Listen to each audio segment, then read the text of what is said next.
Hello, everyone, and welcome to our show today. I'm with HeatherAsh Amara. She's the author of Warrior Goddess Training, The Toltec Path of Transformation, and the recently released Warrior Goddess Way. She is dedicated to inspiring depth, creativity, and joy by sharing the most potent tools from a variety of world traditions. HeatherAsh studied and taught extensively with Don Miguel Ruiz, author of The Four Agreements, and continues to teach with the Ruiz family.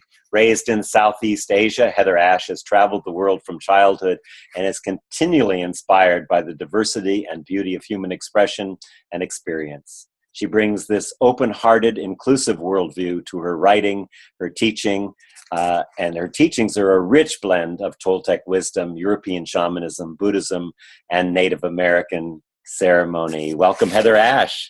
Thanks so much, Michael. Great to be here with you. It's so good to be back together. I always just enjoy our chats and sharing with people. And you have this brand new book now called The Warrior Goddess Way. I even have a copy of it. Ta-da! Yay! Wait, what's the subtitle? Claiming the woman you are destined to be. You were destined to be. That's so awesome. So let's just bridge, because the last time we talked about your other last book, The Warrior Goddess Training. How does this extend that and go from that? And what are you bringing up in this book? And how did you decide to write another book on Warrior Goddess? Well, what happened with Warrior Goddess Training is that it just blossomed so much. So many women were inspired by that book that I started getting a ton of emails and questions and requests and asked for support. And so what I did is I gathered what I found were women's biggest questions or concerns or places that they were struggling, and gathered all that data. And then that's what I used to write Warrior Goddess Way. So it really addresses some of the places where we get stuck as humans, where we cycle things or where we armor ourselves. So that was the inspiration, was to just really say, okay, let's go a little bit deeper. And here's the teachings that'll help you to unwind where there's struggle in your life. Brilliant. I hope it cuts down on your emails a little bit too. I probably will create more. Probably. So at the heart of all this work is the whole area of presence. And people are so stressed and stretched and frenetic these days. And they're bombarded, especially in the States, with all the insanity that's going on, and from economics to politics to climate change. How does your Warrior Goddess path help people to learn how to ground and become more present? It's so important, especially in the world that we live in. And it's really about recognizing that what we want to do is embody the teachings that we're learning, not just think about them. So many of us read books, and we read the book, we get inspired, and then we don't bring it into our life. So everything that I write, I am super passionate about. How do we make it bite-sized? How do we make it really practical? And that we start with baby steps. And grounding is one of the keys. Just getting your feet on the earth. And the image I like to use the most is of sinking roots into the ground, and imagining those roots sinking down and spreading out. And just that act of using your imagination to connect your physical and your energetic body to the earth actually completely calms down the nervous system, because we're suddenly plugged into a larger source of energy. And we can also then bring that energy up into our body, and imagine like the core of the trunk of ourselves is this really steady, fluid, resilient tree, and that our branches go wide to the sky. And with that expansion, we open ourselves for guidance, for inspiration, for creative solutions. And so it allows us to get out of that thinking, I have to figure this all out, and what I call disaster mind, which is our mind that's always looking at what went wrong in the past or what could go wrong in the future. And it brings us back into the heart of ourselves. Yeah. No, that's perfect. Well, I'm the embodied shamanism guy, and came from the dance and five rhythms world, and that as my first teacher was really Gabrielle Roth. So I want to take that a little bit further when we're talking about embodied, because one of the things, I think it's also very true in the Toltec tradition, is the journey from the mind, the head, to the heart.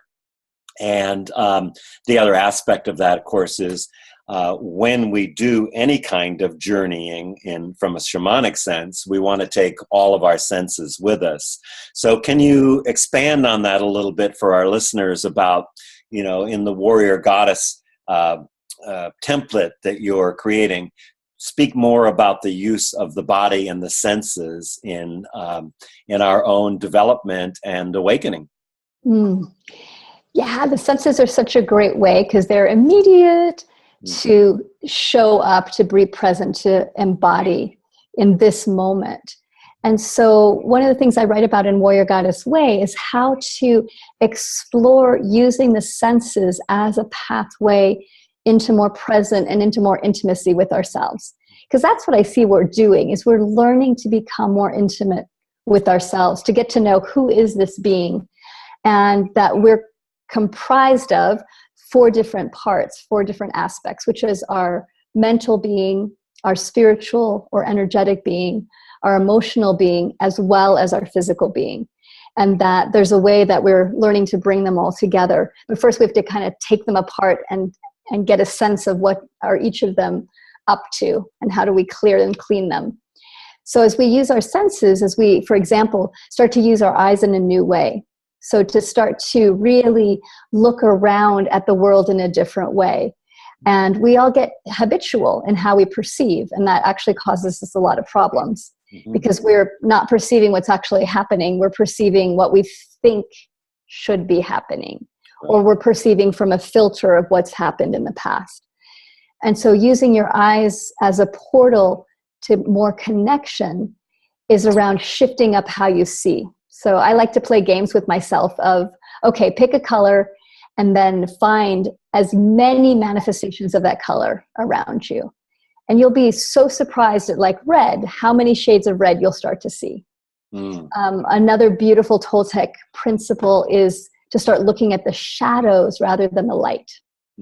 So as you're moving around the world, look for the shadows or the dark places rather than looking for the light. And what this does is it starts to help open our mind and allows us to go more into dreaming, which is part of that journeying that you're talking about, that shamanic connection, is that it turns the mind down, brings us into our body, into our heart, and into our own spaciousness. And in that spaciousness, we start perceiving the world directly as energy rather than just as form. Yeah. So, and same thing with sound. Start to listen to sounds differently around you. One of my favorite ones is around smell, and that we can use smell to help us to clear out our preferences. So, for example, one of the things that we do that close us is we decide, I like this thing, I don't like this thing. And certain things will close us, which closes our intuition and our capacity to be present. And smell's a great one to play with, because you're going to find smells you love, that you go, oh, that's such a good smell. But you're also going to have smells that you don't like. So the smell of dog poo does not usually open one's heart. It usually causes us to close. But it's actually using smells you don't like, garbage, so like I hate cilantro. It's a good place for me to practice. Me too. Yes. Excellent. So we're one of the 20%. Exactly. So to practice, there's cilantro in the room. Can I open to that smell instead of just going, I hate it? Can I open and just be present? It doesn't mean I now love cilantro. It just means I'm willing that there are going to be things in my life that I don't like. Yeah. And can I open to those things? Yeah, that's absolutely great. Yeah, that whole, I had something I was going to ask you about that. It went away because I got triggered by cilantro. But so when we're working with these senses and with opening up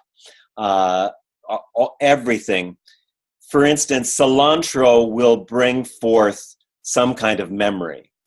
All of these things bring up a memory. And it's so often that those memories are embedded in our cellular memory, in such a way, particularly if it was a negative smell or a negative sound or those things, that we've had soul loss around it. We've created, in the face of traumas from early on, we've created those. So those things are always getting triggered when we open the senses. Our physical, for instance, when you put the 4 areas together, our emotions are now triggered by thoughts. Right. So how do you align that in a healing way so you're moving more towards wholeness in your cosmology that you're presenting? Beautiful. So one of the things I like to do is separate out consciously these aspects of self so that we start to look at what is my mind doing, separate from what my emotional body is doing, separate from what my physical body is doing, separate from what my energy is doing. Because for many of us, the mind is an amazing bully. So the mind is telling our emotional body, that's a good emotion, that's a bad emotion. I like that one, I don't like that one. That one's okay, that one's not okay. And it's also doing the same thing with our body. Your body's okay, I don't like your body. Ooh, you're aging, that's a bad thing. Like, there's all this commentary going on with the mind. And so when we start to just separate out, we realize the emotional body has a lot of wisdom. When it's not getting pushed and triggered and poked by the mind, I believe, and I've seen over and over again, our emotional body knows what it needs to do to heal from trauma.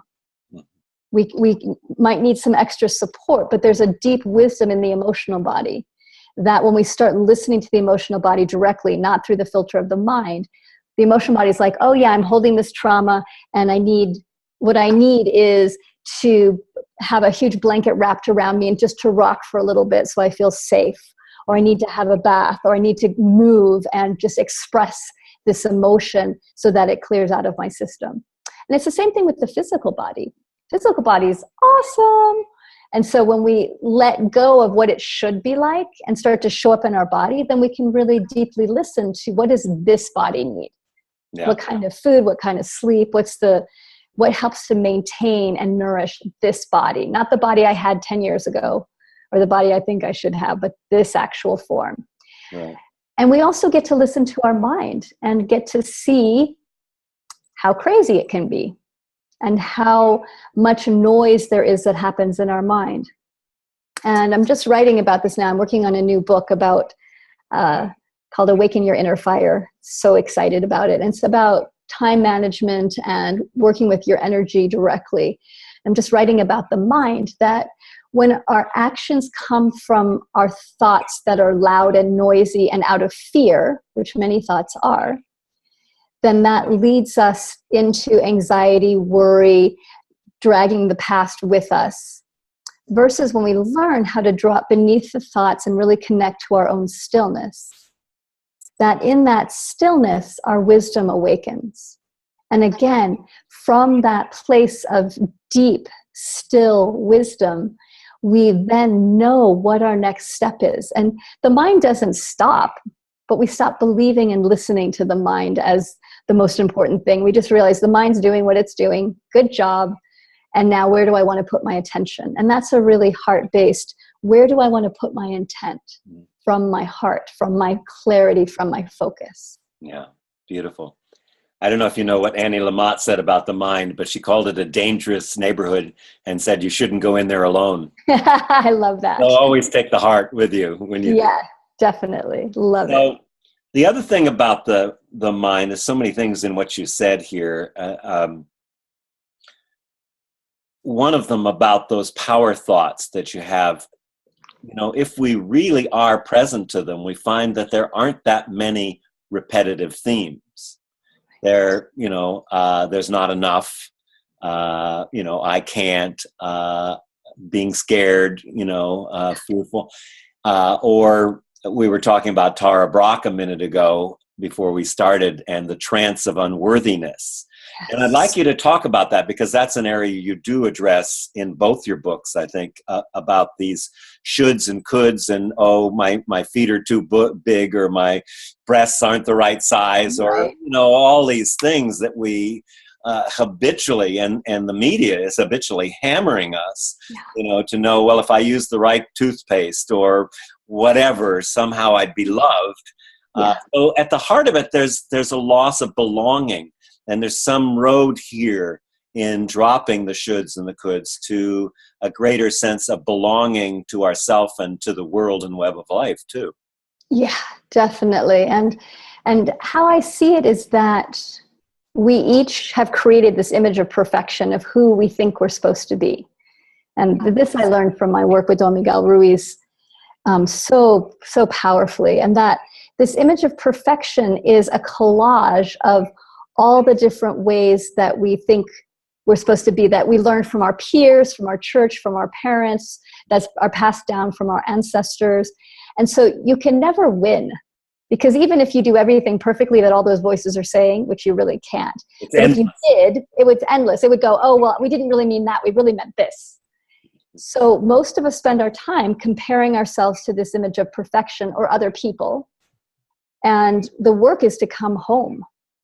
And when we come home, when we come back to ourselves, we start to really consciously get to know who this being is, and to let go. And it takes practice, because some of these agreements are deep of who we should be. And the level of unworthiness in the Western culture is out of control. The level of not having faith or trust in ourselves, the level of fear that we're going to be abandoned, the places that we don't love ourselves. I mean, it's just horrible, really, when you look at it, but we're swimming in it, so we don't realize it. So when we come back home to ourselves, we start changing the way we talk to ourselves. Is really one of the first things to do. And as we change the way we talk to ourselves, like every day now, I wake up in the morning and my first thought is, good morning, sweetie. Okay, what are we doing today? And when I make a mistake, instantaneously, it's like, oh, that was a great mistake. Okay, how are we going to clean it up? What's next? And I will go into judgment every once in a while, but most of my self-dialogue now, from practice, years of practice, is really loving and really sweet and really supportive. And so that's the first thing that we get to work on, unraveling, is just coming back to being kind to ourselves the same way we would be to our best friend or to someone that is important to us. And not to minimize that, because that's huge. But then once we do that, what happens is all of our senses open back up again. And we realize we're connected to something much larger than ourselves. It actually helps us get out of the trance of I'm independent, I am important, I am completely unimportant, and just recognize we're part of something so much larger than just us. And there's so much guidance and information and gifting that we can do when we're reconnected to that web. It's such a gift. Yeah, it's brilliant. So this whole area of letting go, well, first of all, what you said, I want to just say something about that. I was in Plum Village with years ago with Thich Nhat Hanh, and he has a beautiful way of saying it. Can you love your little anger, or whatever arises in your heart? Can we hold it in our heart and say, that's my anger, or that's my self-doubt, or that's this, And so it is about loving what arises. At the same time, you said something really important about letting go. And I find in people I work with, so much of the inability to let go is tied to the payoff that we get from the strategy of that conversation, which is debilitating. Does that make sense? Yeah, absolutely. Absolutely. Yeah, I always say that with people. It's like, what are you getting? What's the benefit? Even if it's causing you to suffer, you're repeating it because there's some benefit. Yeah. So maybe it makes you feel powerful to be victimized and to feel like it's not my fault, or you don't have to take responsibility, or, there's so many reasons that we do what we do. And when we are able to step back and you say, okay, let me be honest about what the payoff is, and is it really worth it? Sometimes I'll say to people, just imagine if you continue the same behavior for the next 5 years, where will you be? What will change? What will happen? And sometimes when we get that bigger perspective, we're like, oh, right, I don't want to live that way. I don't want to be in that same place 5 years from now. And so that can motivate us to start taking new actions. But it can be scary for our mind to take new action because it's unknown. Yeah. And so we get to learn how to be with the discomfort, how to be uncomfortable, how to be in the mystery. And that's really, I've found more than anything, is learning to hold our own discomfort as we try new things, as we take new actions. That's one of the most important pieces for us, and why community is so important. Because if you can be held by other people that are like, we've got you, you can do this, then it's much easier. Yeah, I find that doing a real cost-benefit analysis, you have to really be authentic and honest with yourself. Yeah. And it is uncomfortable. And it is, and it often doesn't fit in the story of who you think we are. You know, we do, as you say in your book, we live inside of a story, and it's a big part of my work is working with narrative in the tradition, and you bring in community and you really make it powerful. So I'd like to move into that area a little bit and talk about the stories that we have that we think actually are us, the identity or the person when we say I, we're talking about, and how you find ways to reinterpret. You know, I work with the hero's journey and taking the same, because you're not going to change certain things that happened in your past, but you can certainly change how you hold them. I forgot the word that you use in your book about that, but you have a specific word. So I'd like to talk about stories and how we can actually change the story and reinterpret the circumstances of our life in the way that you're talking about in the Warrior Goddess Way. Yes. So our stories are incredibly powerful. And as I think about it, a story can inspire you or a story can drain you. And so when we start looking at what's the energy of the story, what's the story doing to my life force? Does it light me up or does it dampen me? That's a great question to start with. And then to also know that there are stories, what I call their stories that are ripe and there's stories that are unripe. And this is a really helpful distinction as we're unraveling the stories, is that a ripe story is something that you don't feel that attached to. You feel like you've been saying it, but it doesn't have a lot of energy left in it. And how I like to think about it is if your story has this much energy and you have this much energy, the story is really strong. But if you have this much energy, you're going to be able to rewrite the story. Or if you have this much energy, you may not even tell yourself the story. Like, there's no need to tell the story. You're just living. You're just full. So it's all about how much energy we have in relationship to our story, how much energy we've invested in the story. And we're the ones that invest the energy in our stories. So good news, we can pull the energy back out again. Yeah. And we pull the energy back out again by how we perceive it. So when a story is ripe, we recognize, you know, the way I've been telling the story isn't really serving me any longer. How else could I perceive this story? How else could I look at it? And so a story that we tell ourselves that might cause us pain, when we're ready, we just look at it and go, oh, let me just rewrite it a little bit. And suddenly there's a lot of spaciousness. So a recent example for me is I'm single, I'm sort of dating right now, but really focused on my writing and my work.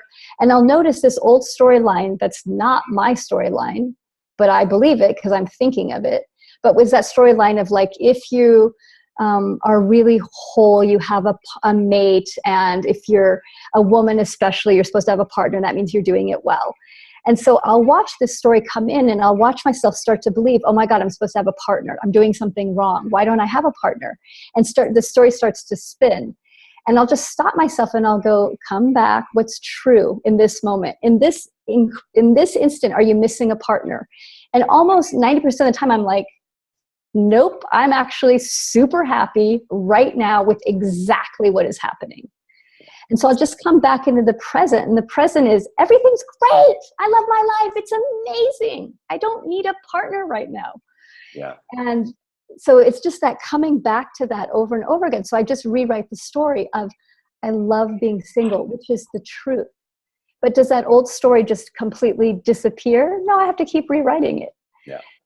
And then there's unripe stories. So the unripe stories are the ones that have a lot of energy, that you've invested a lot of energy in, and you're still attached to it, and it's okay. You know, honestly, I really believe now, after watching myself and watching other people, that you can become enlightened and still have unripe stories. It's all how you're in relationship with it.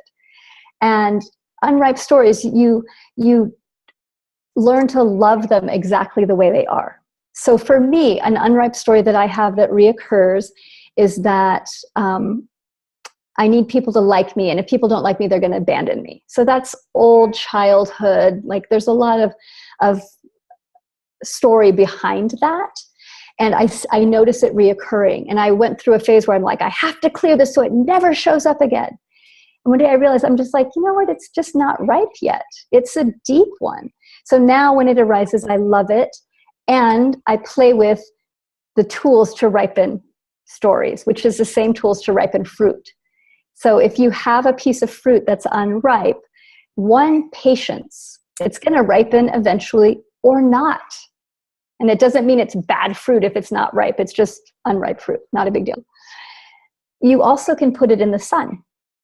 So by bringing the stories out and talking about them with people that are good witnesses, that aren't helping you spin the story, but are just witnessing and asking good questions, by also bringing it into the sun, for me, means doing more things you love.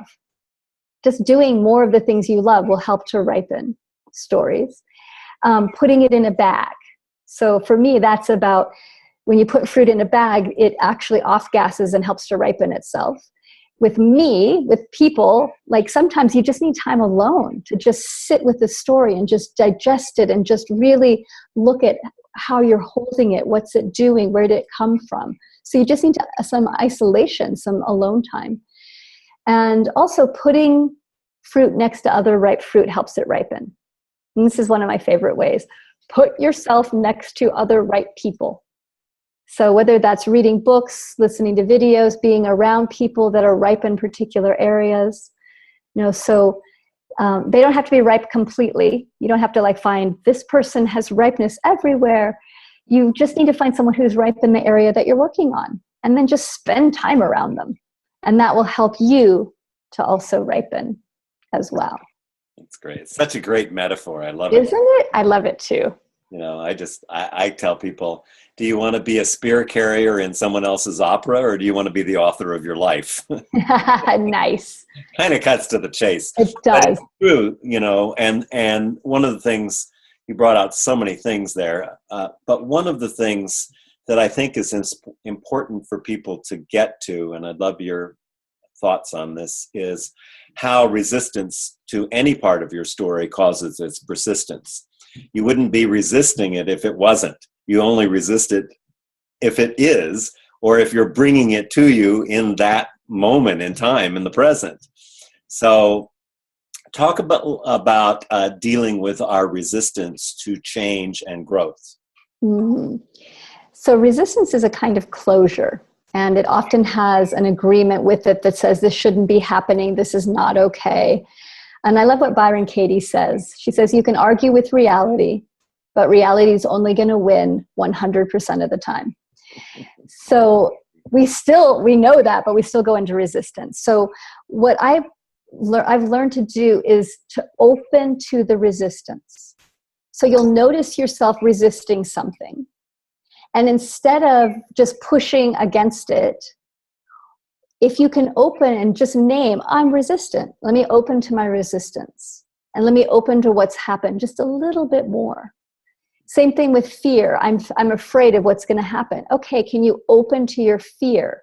And in that act of opening, then you have more resources, you have more insight, you have more information, you have more guidance. And it's a practice. And so I like to always start like foundationally to have people explore, what does it feel like when you close?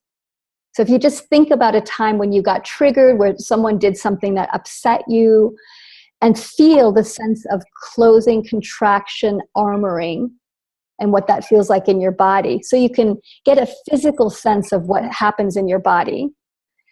And then to ask yourself, okay, what opens me? What does it feel like when I'm open? What does that mean? So you take it out of just a concept and really bring it into the body of, oh, I feel open when I'm with someone that I love and they're really listening to me. Or I'm open when I laugh. Or I open when I'm in nature and I see a really beautiful sunset. So there's this sense of, you relax, you your shoulders often drop. There's a softness in the front of the body. And we reconnect that we're okay.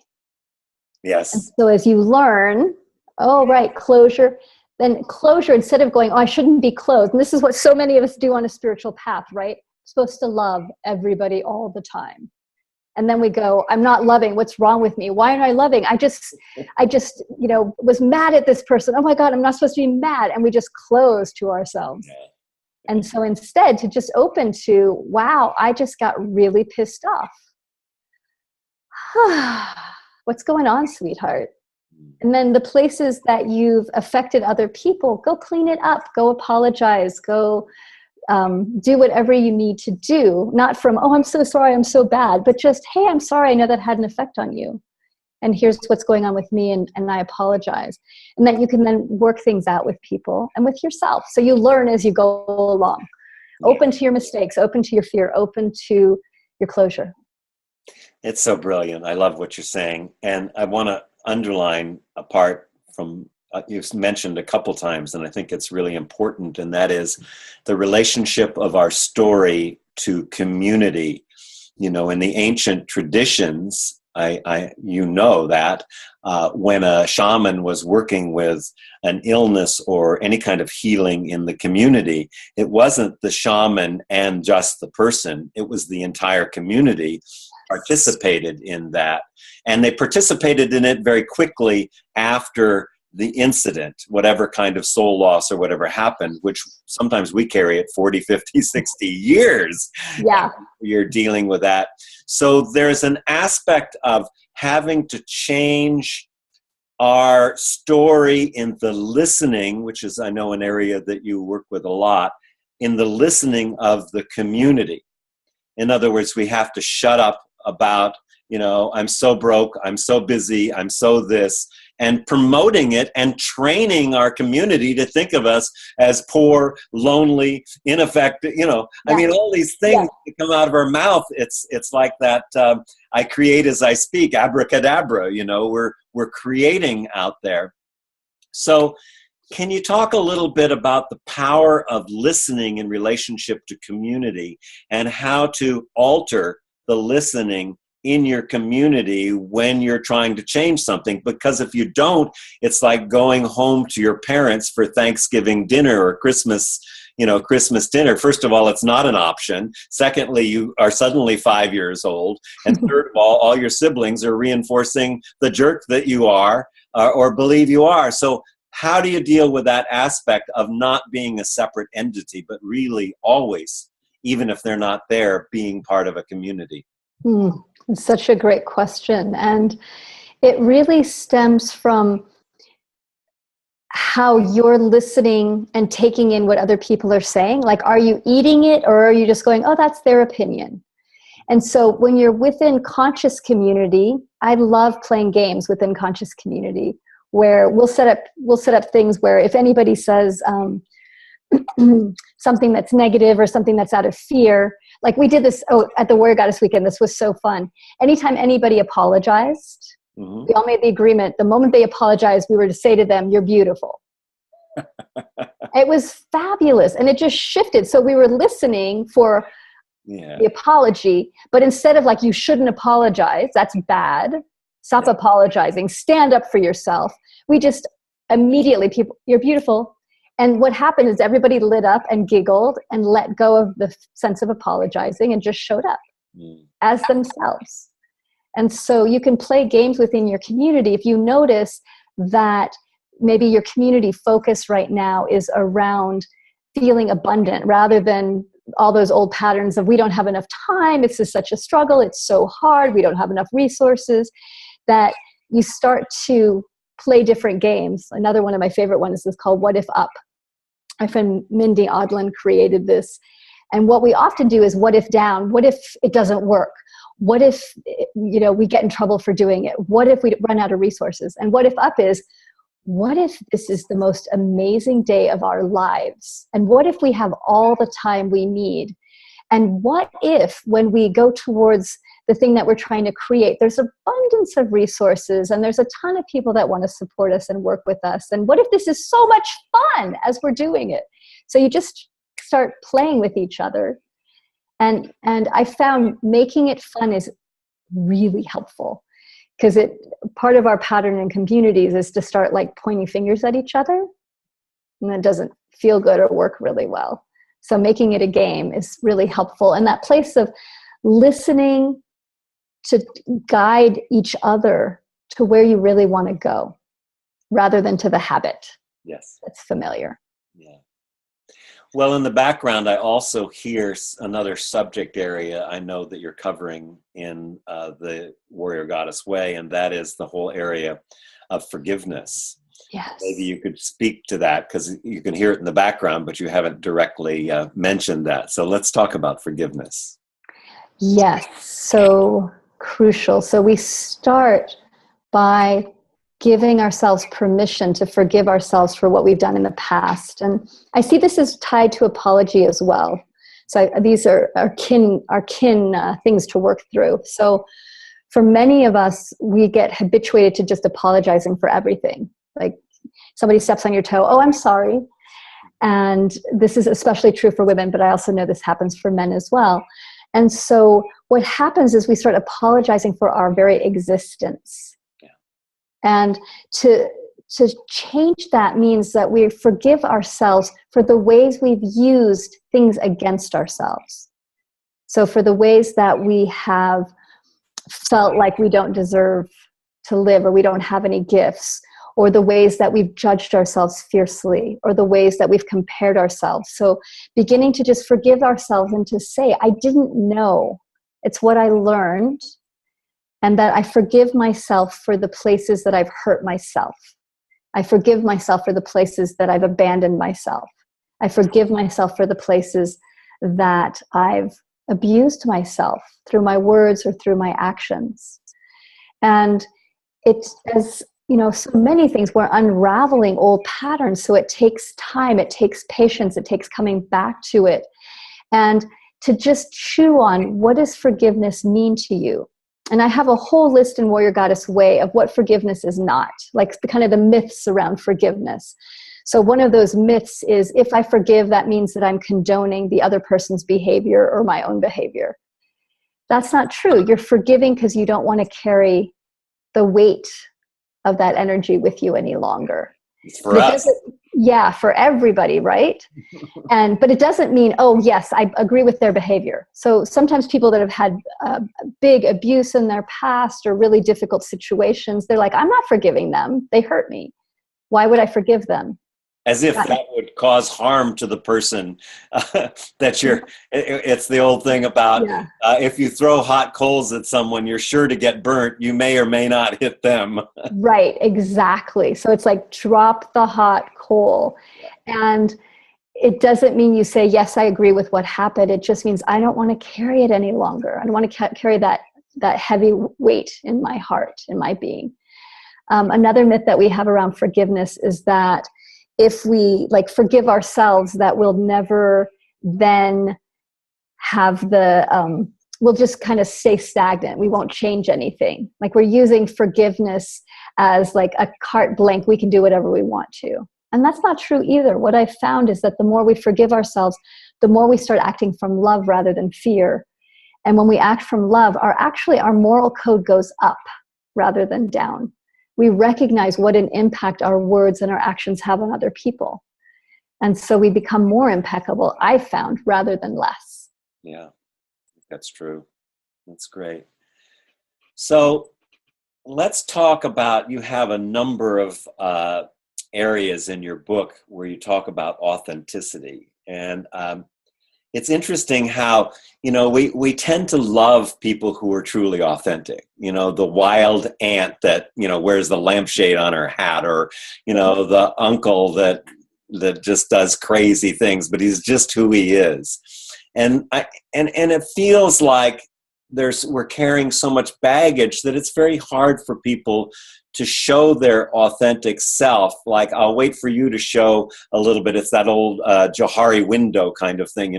I'll show you a little bit, but I'm only going to show you a little bit. And yet it's really the authenticity of people that draws us to it. And you talk about respect and stillness and just awareness, but it's really the whole area of how do we deepen our relationship to our most real and authentic self?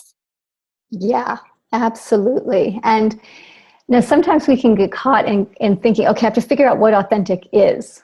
I have to give this kind of show of being authentic, and to just recognize being authentic means you're totally connected to your love, your quirkiness, your flaws, your wackiness, your brilliance, to all of yourself. And you're willing to show up with you. So it starts by we show up with ourselves. We stop abandoning ourselves or trying to be someone different, and just be with who we are, and are willing to listen and to stay with ourselves. And that then we don't think about what we're doing in the world. We're just doing it and letting ourselves be fully who we are. And the truth is, when you're authentic, there are going to be people that love you, that think you're amazing, that are so drawn to you, that are so grateful that there's somebody that's showing up as themselves. And there are also going to be people that really dislike you.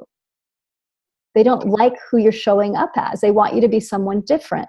And I believe why most of us aren't authentic is because we're trying to please other people or to fit in. And part of that's DNA. Like, if your tribe rejects you, you're not going to survive. So part of that's DNA.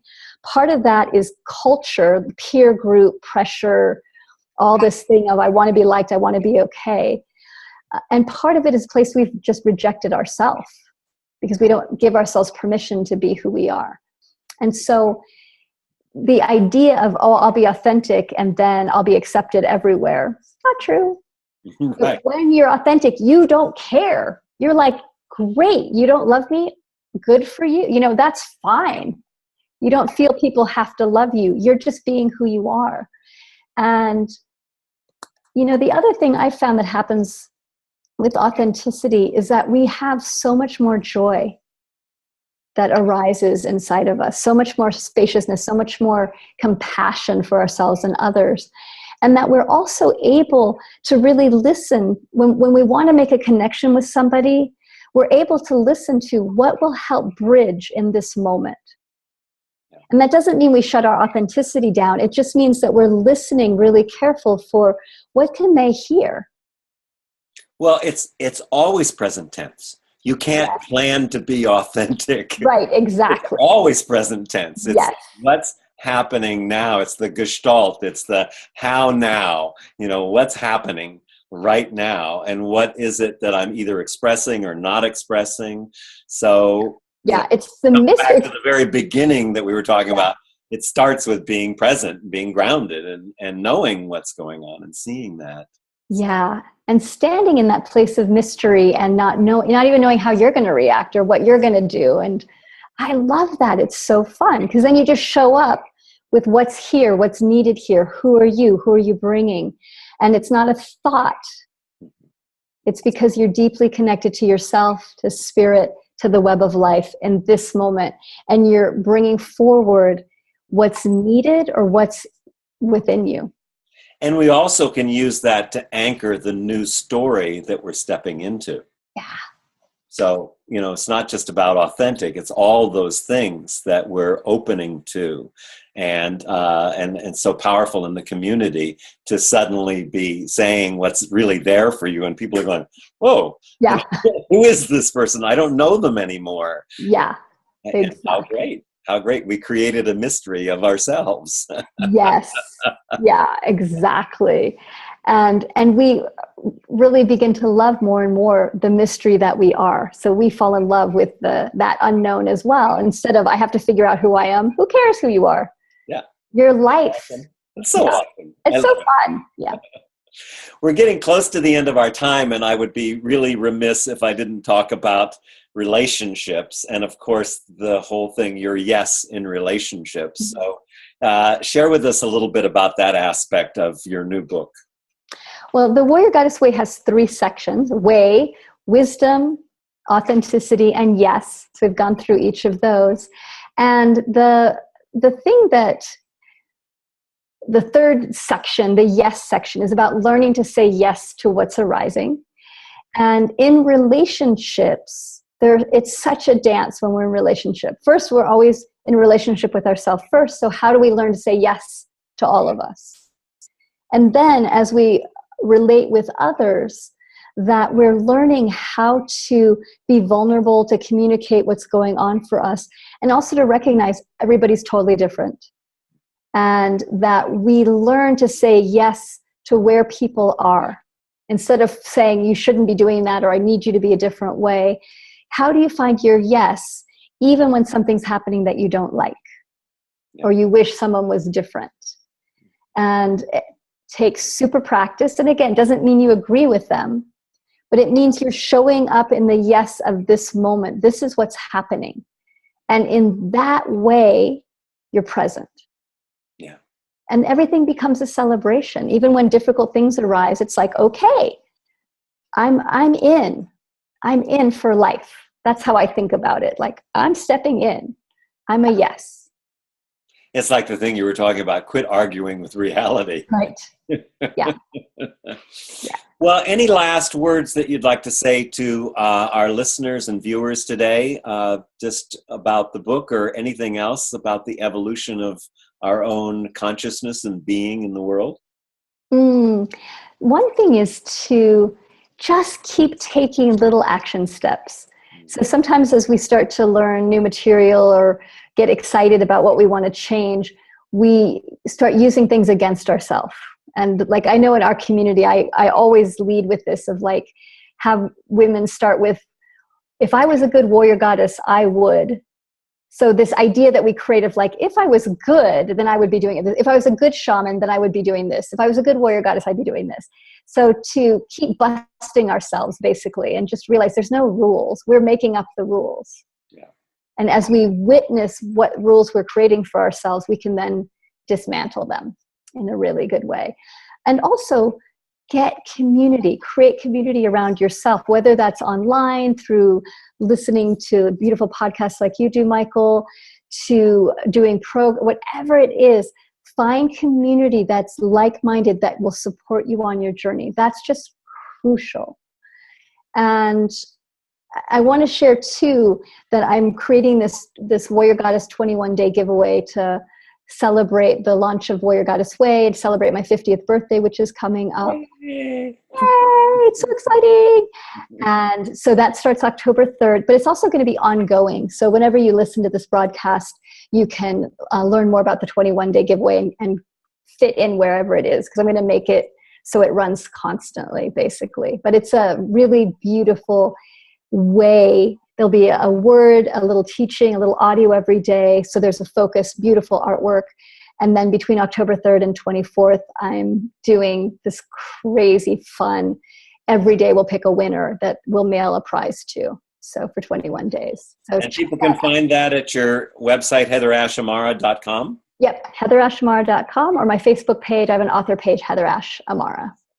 Since you're actually playing next week, I want to also plug one of mine, because I have a global free event coming up, which is about living a shamanic way of life. And people can find out by going to welloflight.com/living a shamanic way of life.